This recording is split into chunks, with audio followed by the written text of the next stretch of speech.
કોઈ આપણું નથી, પણ આપણે બધાયના છીએ. ઘરમાં કોઈ અમુક વાર ન બોલાવતો હોય, આપણે નેગ્લેક્ટ કરતા હોય. શું કહેતા હતા? તમે શું વાતું કરતા હતા? ના ના, એ તો અમારી.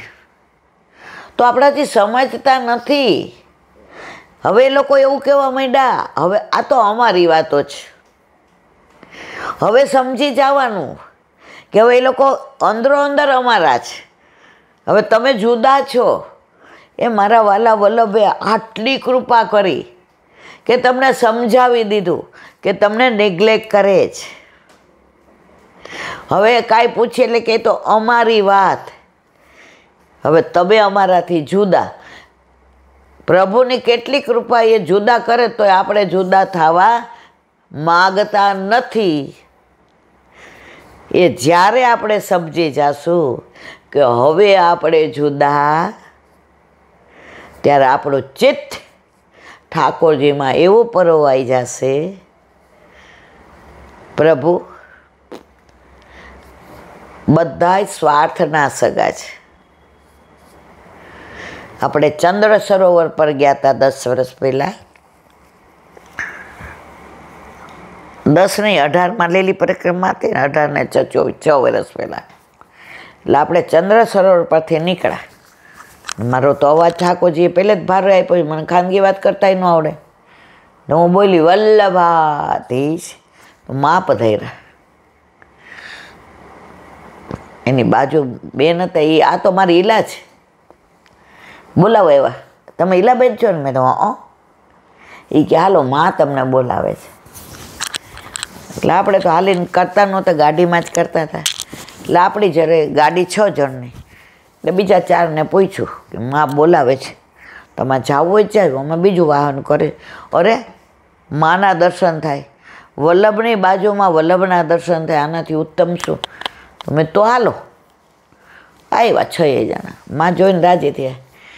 ઈલા, હું આ વખતે અઠવાડિયા માટે જ આવી છું. કાલે જ મેં પૂછ્યું ક્યાં ગયા? મેં કીધું અમારી સુધી લઈએ આ પુષ્ટિ, અમે આપને યાદ કરીએ એ મર્યાદા. ને પછી મુખિયાજી કહ્યું જે જારીજી ભર્યું હોય તો પધારવા. એટલે મેં કીધું માં અમે બહાર બેસીએ, આપણે જારીજી ભરવા છે. એ ગાંડી છોકરી, બીજા બધા તો દેહના સંબંધી છે, તમે તો બધા મારા આત્માના સંબંધી છે. તમે ક્યાં જુદા બેસશો? ઊભી રહ્યા અહીંયા.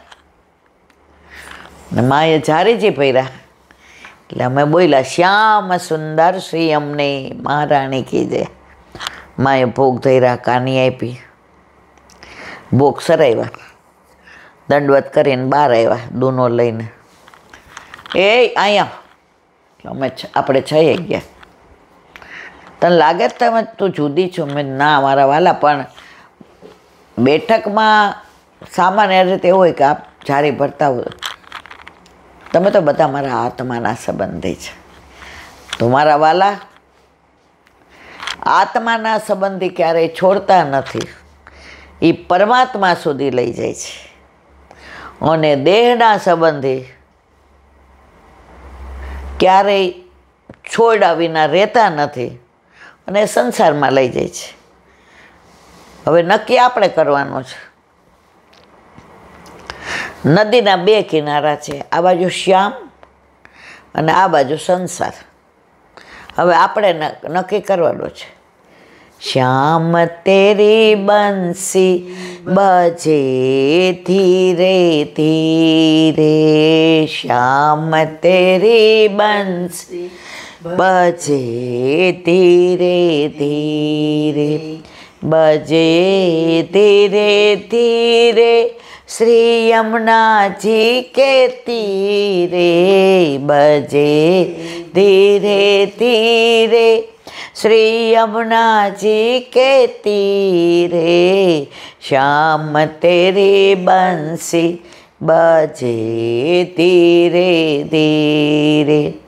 ઇત શ્રી ગોકુલ ઉત શ્રી મથુરા इत श्री गोकुल उत श्री मथुरा बीच में श्री यमुना बहे धीरे धीरे बीच में श्री यमुना बहे धीरे धीरे श्याम तेरी बंसी बजे धीरे धीरे इत मधुमंगल उत श्री दामा इत मधुमंगल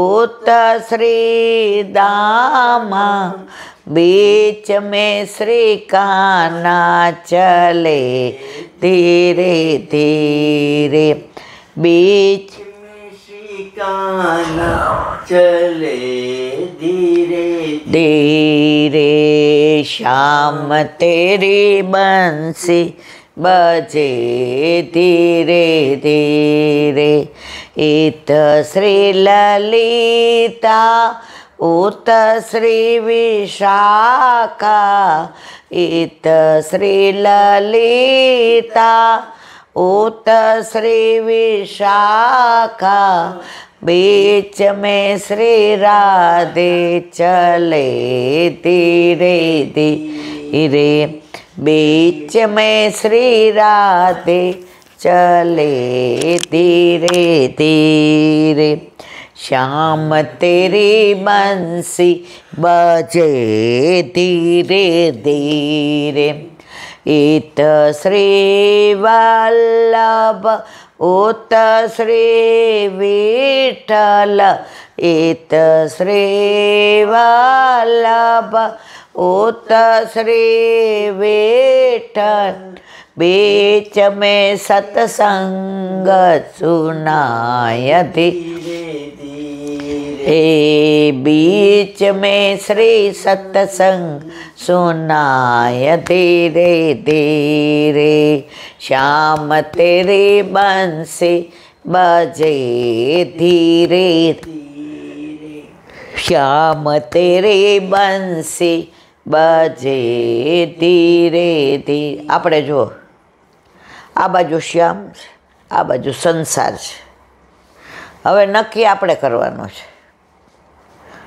કે આપણે શ્યામ બાજુ રહેવું છે કે સંસાર બાજુ મધદરિયે તો ડૂબી જ જવાના છે એટલે વચ્ચે નહીં રહેવાય પણ આપણે હોશિયારી કરીએ છીએ દુઃખ પડે એટલે શ્યામ બાજુ અને સુખ આવે એટલે संसार बाजू दुख में सुमिरन सब करे सुख में करे न कोई जो सुख में सुमिरन करे तो दुख काहे को हो बोलो वल्लभा वल्लभाधीश व्रज विहार व्रजनी લીલી પરિક્રમા એમાં આવતા સ્થળો એમાં આપણે ચંદ્ર સરોવરની લીલાને કાલે વિરામ આપ્યો હવે ત્યાંથી આપણે ચાલતા ચાલતા એઠા પેઠા ગામ તરફ જઈએ છીએ રસ્તામાં મોહકુંડ મોહ બિહારીજીના દર્શન તો આ મોહકુંડ નામ કેમ પડ્યું એની લીલા કઈ એનું અનુસંધાન કે આપણે બધા જઈએ છીએ ભાગવતમાં દસમ સ્કંદમાં 90 અધ્યાય એમાં 3 પ્રક્ષિપ્ત વલ્લભના મત અનુસાર મર્યાદાની વાત નથી કરતી તો રહ્યા 87 એ 3 પ્રક્ષિપ્ત અધ્યાય છે આ બછરા હરી ગયા ને એ બધા તો એ પ્રક્ષિપ્ત અધ્યાયમાં ઠાકોરજી છાક લીલા કરતા હતા ત્યારે બ્રહ્માને એમ થયું આ કાંઈ પરબ્રહ્મ હોય ભગવાન હોય આવો એટલે બછરા અને બાળકોને હરી ગયા પ્રભુ કે કાંઈ વાંધો નહીં ઠાકોરજી એવા જેવા બછરા અને એવા જેવા બાળકો પ્રગટ કર્યા અને ઠાકોરજી આનંદથી ને 1 વર્ષ સુધી વ્રજમાં કેદી કરે. હવે બ્રહ્માને એમ થયું કે આ કાંઈ સમજાણું નહીં. તો જે પોતે બછડા હરી ગયા હતા, જે બાળકો હરી ગયા હતા, એવા ને એવા જોઈને મોહ થયો કે હું શું જોઉં છું, આ મેં કેવી ભૂલ કરી. અને આમ દૂરથી દર્શન કરે, મોહ પામ્યા એટલે મૂર્છિત થઈ ગયા કે આ મને કઈ લીલા દેખાય છે. એવા ને એવા બાળકો, એવા ને એવા બછડા. તો મોહ થયો ને જ્યાં મૂર્છિત થયા, જ્યાં પડ્યા ત્યાં કુંડ થયો. એ કુંડનું નામ છે મોહકુંડ.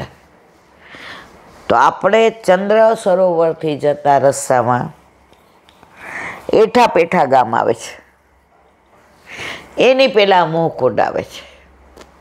અને પછી એમણે ઠાકોરજીને સ્તુતિ કરી, પેલા બછડાને પાછા લઈ આવ્યા. પણ ઠાકોરજીએ બ્રહ્માને ક્યારેય માફ ન કર્યા.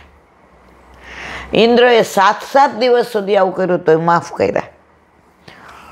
તો ભાગવતમાં બ્રહ્માજીની સ્તુતિ અને ઇન્દ્રની સ્તુતિ, એમાં ઇન્દ્રએ આટલો પ્રકોપ કર્યો તો એ માફ કરી દીધા, કારણ કે ઇન્દ્ર બધાની સન્મુખ લાવ્યો હતો, બધાને, પ્રભુને.